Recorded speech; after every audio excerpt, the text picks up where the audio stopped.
So, letting go. I'm not going to sing that song. It's tempting, but I'm not going to sing that song. I'm holding it in here. So, how do we let it go?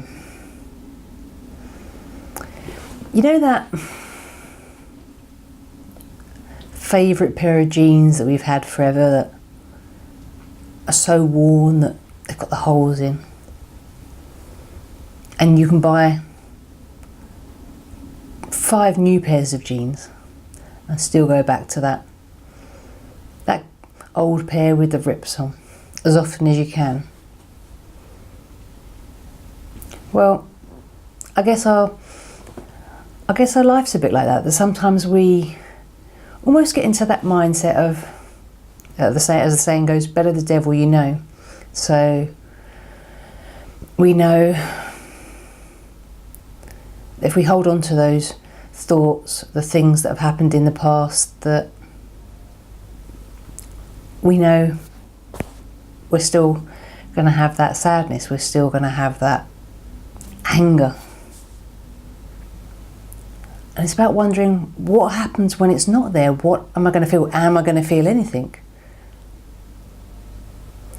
So we live in that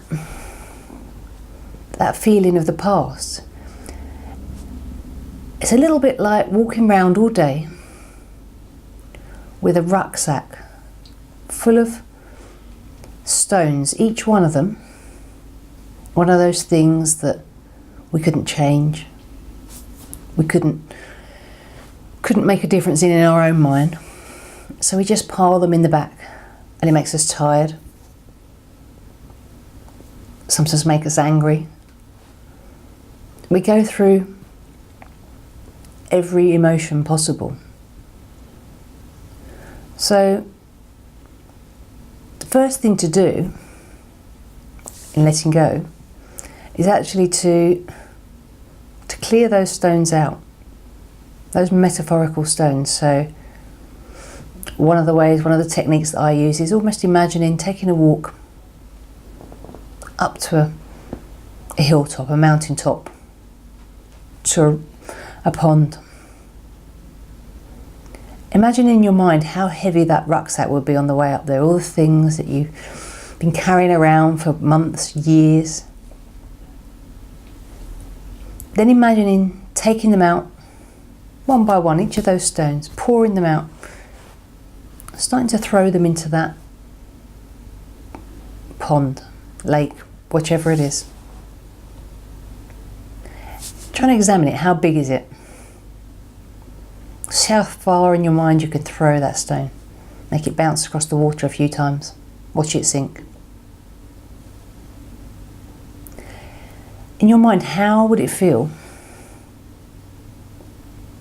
to leave that rucksack behind? That heaviness of rucksack. And it's about wondering what you're going to fill the new rucksack up with. Maybe you won't even have a rucksack. Maybe it'll be a handbag. Maybe it'll be a suitcase for travel. But it's about bringing your mind back to the now. All that time that you're angry, it means we're still holding on to those past feelings or sadness. And it's about allowing yourself to grieve, say goodbye to those things, not forget them. That's a really important thing, not to forget. But make them the things that make you that stronger person from now. So, inspiring others. What things would you do? What if you weren't held back by that grief, that sadness, that anger?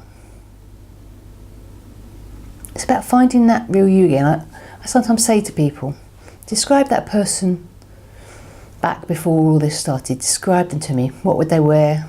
How cheeky would they be? That's the person that I want to be. I want to see in front of me. That's the real you, Not that one that over years and years has been conditioned to think in a certain way, feel a certain thing, think that it can never change. Take my story for example, that for way too many years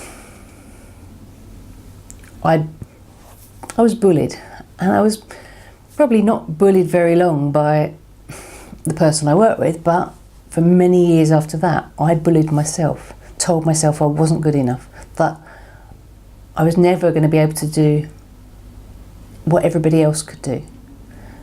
And I also started to compare myself. Why are they doing this and I've not done it?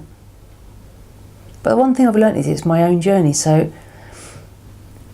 I may be 70 by the time I actually get to halfway through this journey, who knows? But this is my journey, and I'm taking those steps forward now. And I'm using those memories of the past, my history, to make me a stronger person, to make me be able to help others inspire themselves. So it's about learning to inspire yourself again, doing those little things. So if you're ready to inspire yourself, come and have a chat with me. It's as easy as that.